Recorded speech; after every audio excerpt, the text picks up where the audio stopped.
अस्सलाम वालेकुम प्यारे साथियों, क्या आपने कभी सोचा है कि वो कौन सी हस्ती हो सकती है जो अपने दुश्मन तक को माफ़ कर दे। वो हस्ती हमारे प्यारे नबी सल्लल्लाहु अलैहि वसल्लम की ज़ात ही हो सकती है, जिन्होंने अपने दुश्मन तक को माफ़ कर दिया। एक दफ़ा जंग उहद का वक़्त था। आपके चचा हज़रत हमज़ा, जिन्हें सैयद शुहदा कहा जाता है, बड़ी बहादुरी के साथ दुश्मन से लड़ रहे थे, लेकिन दुश्मन आपकी घाट में थे। एक वहशी आया, उसने आपके चचा को शहीद कर दिया और भाग गया। जब मक्का फतह हुआ तो वो शख्स दोबारा आपकी खिदमत में हाजिर हुआ।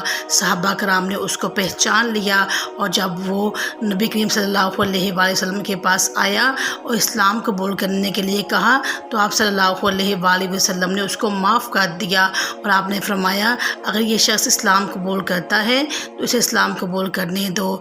ये नबी करीम सल्लल्लाहु अलैहि वसल्लम का रहम ही था कि आपने अपने चचा जो हज़रत हमज़ा को शहीद करने वाले थे उनको माफ़ कर दिया था।